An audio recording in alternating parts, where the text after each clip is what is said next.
Good morning students. आज फिर हम मिले हैं एक नए वीडियो के साथ। आज हम बात करने वाले हैं क्लास 10 जीएससीबी सोशल साइंस में chapter number 14 transportation, communication and trade. ये चैप्टर का ये थर्ड पार्ट है। लास्ट हमने 2 पार्ट कंप्लीट कर चुके हैं। अगर वो आपने पार्ट नहीं देखे तो आपको पहले वो चैप्टर्स देखने हैं, उसके बाद ये चैप्टर हम डिस्कस करेंगे। ये चैप्टर में इस पार्ट में हम पढ़ेंगे दूसरे means of the transportation. Last हमने पढ़ा था roadways, railways, Airways and waterways. अभी हम डिस्कस करने वाले हैं other means of the transportation. दूसरे कौन कौन से तरीके से हम ट्रांसपोर्टेशन कर पाते हैं। एक तो है पाइपलाइंस और दूसरा है रोपवे। पाइपलाइंस के बारे में हम डिस्कस करेंगे। It is use to transport liquid materials. Liquid material transport करने के लिए ये यूज होता है। Oil pipelines between the Naharkatiya of Assam to Noonmati Barauni, जो इन दोनों के बीच में ऑयल पाइपलाइंस मौजूद है इंडिया में। गुजरात में Kalol to Koyali and Salaya to Mathura, ये दोनों स्टेट डिस्ट्रिक्ट में भी पाइपलाइंस से ट्रांसपोर्टेशन किया जाता है लिक्विड मटेरियल का। Other Bombay high up to Mumbai coast to transport mineral oil.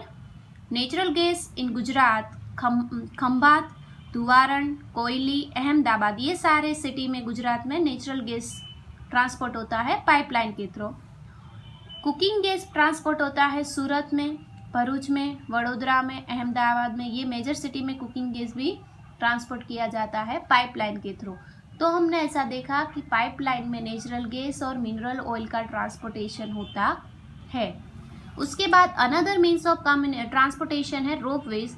In mountain summits are connected by ropeway to transport goods and passenger and goods को ट्रांसपोर्ट करने के लिए माउंटेन में रोपवे का यूज़ किया जाता है। पूरे इंडिया में 100 जितने रोपवे हैं। मेजर सिटी है जहाँ पे रोपवे पाया जाता है वो है दार्जिलिंग, कुल्लू मनाली, चेरापूंजी, हरिद्वार, ये सारे में। गुजरात में रोपवे मौजूद है पावागढ़, सापुतारा, अंबाजी, गब्बर, ये जगह पे रोपवे पाया जाता है। और रिसेंटली ही जूनागढ़, गिरनार में भी रोपवे गवर्नमेंट ने बनाया है ट्रांसपोर्टेशन के लिए।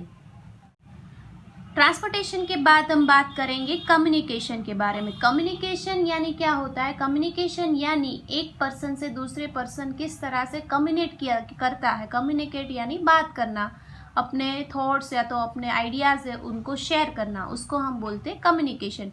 कम्युनिकेशन है वो 3 टाइप होता है। एक तो है मास कम्युनिकेशन, इंडिविजुअल यानी पर्सनल कम्युनिकेशन, और सैटेलाइट कम्युनिकेशन।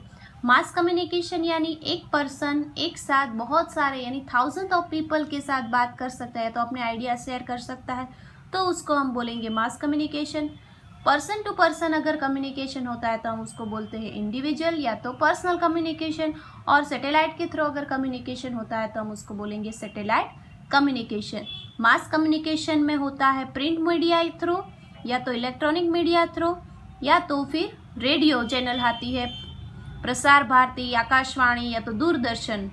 टोटल इंडिया में 415 रेडियो स्टेशन है जो अलग अलग 23 लैंग्वेज में आते हैं, तो इसके थ्रू मास कम्युनिकेशन होता है।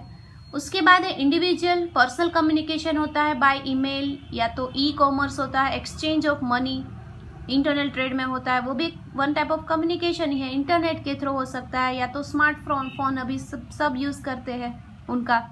उसके बाद है सैटेलाइट कम्युनिकेशन, जो सैटेलाइट से हम कुछ भी लाइव प्रोग्राम्स या तो मैसेजेस या तो कुछ भी बाहर का जो भी एटमॉस्फेयर है उनको हम फोरकास्ट करने के लिए, वेदर फोरकास्टिंग के लिए, साइक्लोन, थंडरस्टॉर्म, वार्मिंग ऑफ और डिज़ास्टर, ये सारी इंफॉर्मेशन लेने के लिए हम सैटेलाइट का यूज़ करते हैं। और इंडिया में इंडियन नेशनल सैटेलाइट है इनसैट, जो इसरो उस पर काम करती है, वो इंडिया का हमारा सैटेलाइट है जहाँ पे जिससे हम सैटेलाइट से कम्युनिकेशन कर पाते हैं।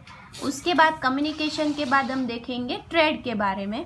ट्रेड है वो 4 टाइप से होते हैं, इंटरनल ट्रेड एंड इंटरनेशनल। और इम्पोर्ट करते हैं या तो हम एक्सपोर्ट करते हैं। इंटरनल ट्रेड यानी होता है स्टेट टू स्टेट, यानी एक स्टेट से दूसरे स्टेट के बीच में जो ट्रेडिंग होता है उसको हम बोलते हैं इंटरनल ट्रेड, जो इंडिया के अंदर ही होता है।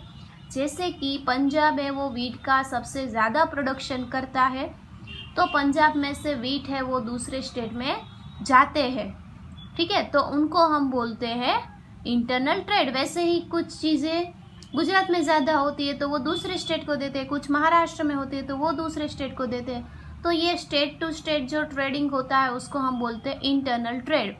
और जो कंट्री टू कंट्री यानी इंडिया में से दूसरे कंट्री में अगर हम ट्रेडिंग करते हैं तो उसको हम बोलते हैं इंटरनेशनल ट्रेड।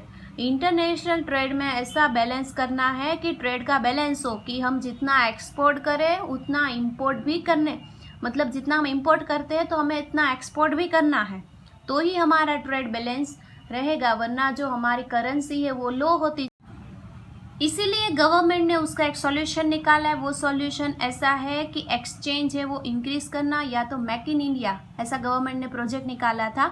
उसमें ऐसा है कि ज़्यादा से ज़्यादा इंडिया को प्रोडक्शन करना है, जिससे क्या हो कि दूसरे कंट्री से हमें इंपोर्ट कम करना पड़े और हम कुछ चीज़ें एक्सपोर्ट भी कर पाए, तो हमारी करेंसी है वो थोड़े अप में चली जाए। ठीक है, तो ऐसा है। उसके बाद है इंपोर्ट। हम कौन कौन सी चीज़ें इंपोर्ट करते हैं, जैसे कि आयरन एंड कॉपर हम इंपोर्ट करते हैं, पेट्रोलियम, मिनरल ऑयल, कहाँ से, यूएसए, जर्मनी, रशिया, म्यांमार, ये सारे कंट्री से हम इंपोर्ट करते हैं। और कुछ चीज़ें हमें एक्सपोर्ट भी करते हैं, जैसे कि आयरन और है, मिनरल्स है, साइकिल, फोन्स, कार्स, ये सारी चीज़ें हम एक्सपोर्ट करते हैं। उसके बाद रेलवे कोचेज है, इंडिया में सबसे ज़्यादा प्रोडक्शन होता है उसका। लेदर गुड्स है, वो भी इंडिया सबसे ज़्यादा करता है। कॉटन टेक्सटाइल है, फिश एंड उसकी प्रोडक्ट्स है, टी, कॉफ़ी, रेडीमेड कपड़े, ये सारी चीज़ों का हम एक्सपोर्ट भी करते हैं बाहर के कंट्री में। तो इस तरह से हमारे इंडिया का ट्रेडिंग सिस्टम इस तरह से है। और आपको ये पूरा चैप्टर हम यहाँ पे ख़त्म करते हैं, और ये पूरे चैप्टर को आपको वापस से रिवाइज करना है और उसको ज़्यादा से ज़्यादा इसको पढ़ना है, और ये सारे नोट्स है वो नोट डाउन करनी है। Thank you.